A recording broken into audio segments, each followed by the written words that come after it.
Rising. Thanks for kicking off the week with us. Hello, Briahna. Hello, Robby. How are you doing? It's good to be back. We had fun hanging out a little bit over the weekend. We did. And I think we're going to bring this... We finally recovered from it. I was energized by the experience, Robby. But yes, the recovery is over, and I'm ready to get back into the news. Excellent. All right, well, why don't you tell us what's going on? Well, Robby, President Biden defended his controversial decision to send cluster munitions to Ukraine in an interview with CNN's Fareed Zakaria this weekend. Let's take a look. It was a very difficult decision on my part. And by the way, I discussed this with our allies, discussed this with our friends up on the Hill. And we're in a situation where Ukraine continues to be brutally attacked across the board by munitions, by these cluster munitions that have dud rates that are very, very low, very high, that are a danger to civilians, number one. Number two, the Ukrainians are running out of ammunition. The ammunition that they call them 155 millimeter weapons. This is a war relating to munitions, and they're running out of that ammunition, and we're low on it.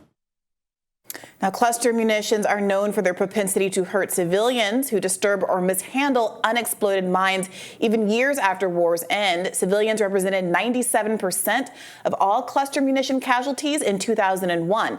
As reported by the watchdog group Cluster Munition Monitor, 40% of victims are children. Well, this is very alarming. People are raising concerns that seem incredibly legitimate, including people like... So Jen Psaki, when she was told, back in 2022 that Russia was using these munitions, says, well, of course, this is a war crime. This is something that many of our peer nations, the UK, France, and on, lots of them have said this is not compatible with the way a civilized country conducts war. The U.S. has not agreed to that, nor has Ukraine, so we're not violating any promise ostensibly we've made. Still, this sounds like exactly the kind of dangerous, very short-term thinking. Well, they need weapons now, so we give them these weapons that my understanding of the technical situation is that then there are a lot of little explosive fragments that break off, and not all of those explode. Some of them become embedded in the ground and then can be stumbled upon later, days later, weeks later, years later. This is how you turn a country experiencing a war into a permanent battlefield, into one that is always unsafe ground, like what we've done in the Middle East. Yeah, so the irony is, exactly as you point out, that Russia's use of cluster bombs was evidence to many people who wanted to support unlimited aid to Ukraine and further the proxy war of why we needed to be involved in that particular conflict. It was evidence of how kind of evil Russians were and how pernicious the kind of fighting particularly was. Now the tables have turned where many of the leftists that I've seen pushing back against the U.S.'s choice to send Ukraine cluster bombs are being told, well, you didn't care when Russia was doing it. Quite the opposite. You did care when Russia was doing it, and now you don't care that America is choosing to do it. And here's the problem. It's like you're right to describe it as a bunch of smaller bombs inside of a large bomb. So it's very indiscriminate in the way they're launched. You're basically scatter plotting a bunch of small bombs, and many of them also fail to detonate. And we saw this in 9 years of bombing. Laos, we dropped 270 million cluster bombs on the country. Every 8 minutes, 24 hours a day from 9 years, from 1964 to 1973. And 50 years later, people are still being blown up by those bombs. And part of the argument that's now being made is that, well, our cluster bombs are different. They're safer. In the tests that we've done, we have many fewer of the bombs that fail to detonate. So it's much less likely that a child is going to stumble upon them in later years and pick them up and find themselves maimed or killed.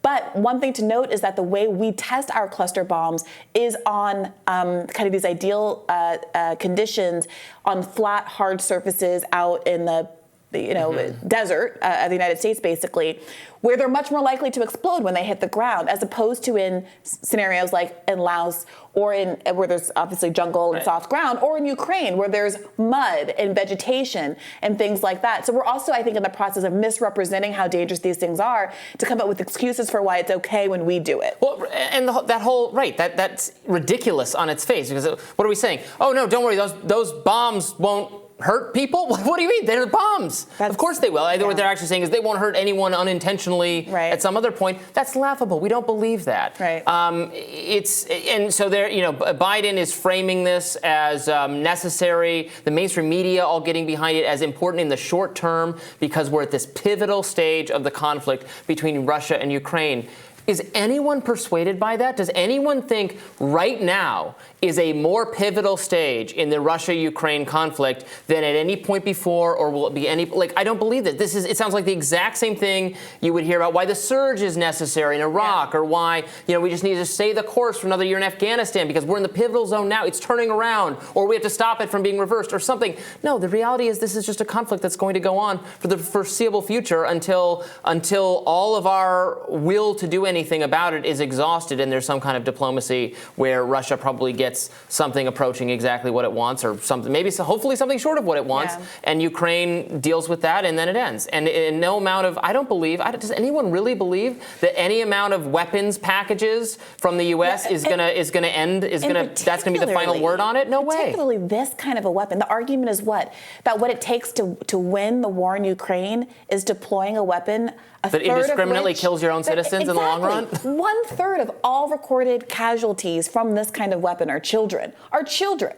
Right. And this really, I think, underscores the point that many people have been making about how the cost of this war, I think, is being largely ignored. The prolonged nature of it is accruing costs separate and apart from whatever you think you're giving up in the context of a territorial dispute.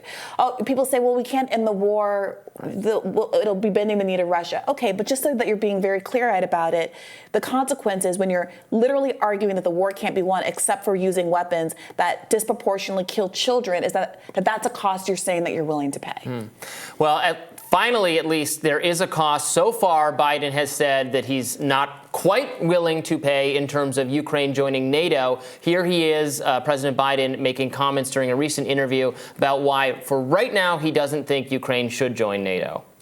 Should it get membership in NATO? I don't think it's ready for membership in NATO, but here's the deal. I spent, as you know, a great deal of time trying to hold NATO together because I believe Putin has had an overwhelming objective from the time he launched 185,000 troops in Ukraine. And that was to break NATO. He was confident, in my view, and many of the intelligence community, he was confident he could break NATO.